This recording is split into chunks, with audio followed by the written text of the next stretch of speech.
तो 12वीं फिजिक्स है और चैप्टर 1 है। चैप्टर 1 में आज का टॉपिक है आवेशन की विधियाँ। तो जैसे चैप्टर शुरुआत हुआ था, है ना, तो हम लोग देखे थे कि यदि किसी वस्तु को फर में रगड़े, ये बाल को क्या बोलते हैं, फर, फर में रगड़ें तो आवेशित हो जाती है। तो क्या रगड़ने से ही आवेशित हो सकती है? कोई और विधियाँ नहीं है, है ना। तो आवेशन की और भी विधियाँ हैं, उन विधियों को समझते हैं। तो यहाँ पर जो सबसे पहली विधि है, ये कैसी विधि होती है? घर्षण विधि। कौन सी विधि है? घर्षण। और घर्षण का मतलब होता है दो वस्तुओं को आपस में रगड़ना, है ना।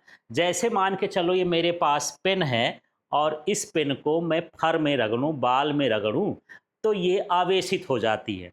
आवेश पता करने का मैं दो तरीका बताया हूँ। इसके पहले आप स्वर्णपत्र विद्युतदर्शी पढ़ें, है ना। एक यंत्र होता है जिसमें हम उस वस्तु को टच करते हैं तो उसके स्वर्ण पत्र फैल जाते हैं, तो पता चलता है कि आवेश है कि नहीं है। इसके लिए आप मेरा पुराना वीडियो देख सकते हो, स्वर्ण पत्र वाला, ठीक है, इसके पहले का वीडियो।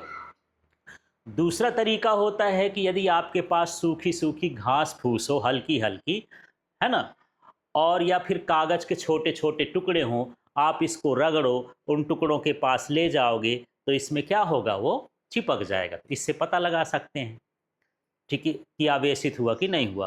तो जब भी आप दो वस्तुओं को आपस में रगड़ते हैं तो वस्तुएं क्या हो जाती हैं? आवेशित हो जाती हैं। अब ये दो वस्तुएं कौन कौन सी हो सकती हैं? एक मैं सीरीज बताया था, कुछ चीज़ों को नाम बता दो। जैसा क्या हो गया? कांच। और क्या होता है? प्लास्टिक। और क्या होता है? एबोनाइट। ये कच्ची रबर होती है ना, हार्ड कर देते हैं तो एबोनाइट हो गया।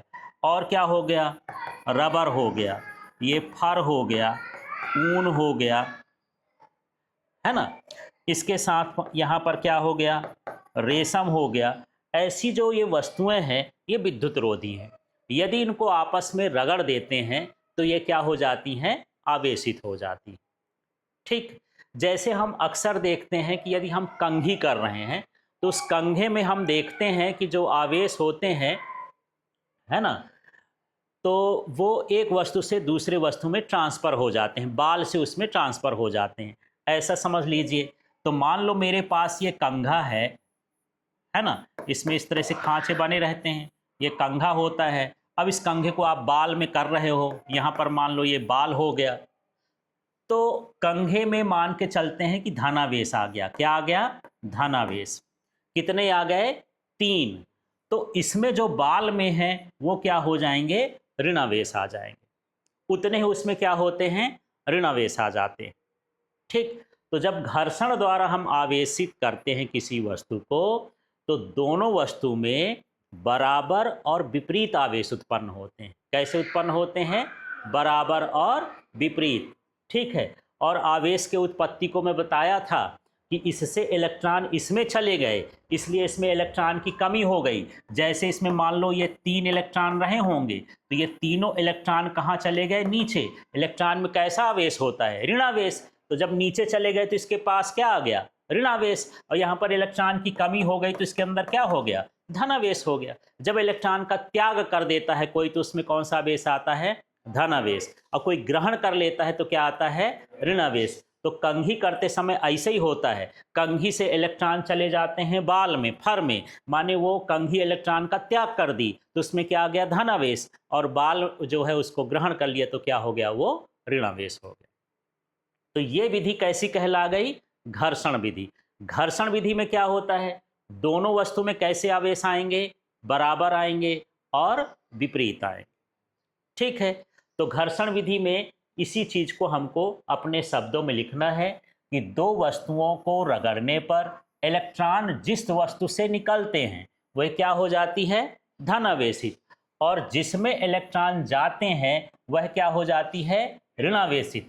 अतः दोनों में बराबर आवेश होते हैं लेकिन विजाती होते हैं। विजाती का मतलब दोनों में अलग अलग प्रकार के होते हैं। समझ में आ गया घर्षण विधि? तो चलिए एक बार फिर से बात करते हैं। घर्षण विधि में कितनी वस्तुएं होंगी? दो। दोनों को क्या करोगे? आपस में रगड़ोगे।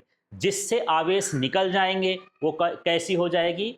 धनावेशित। और जो आवेश को ग्रहण कर लेगा वो कैसा होगा? ऋणावेशित। इस तरह दोनों वस्तुएं क्या हो गई? आवेशित हो गई। इसमें कितनी वस्तुएं आवेशित होती हैं? दोनों वस्तुएं आवेशित होती हैं। और दोनों में क्या होता है?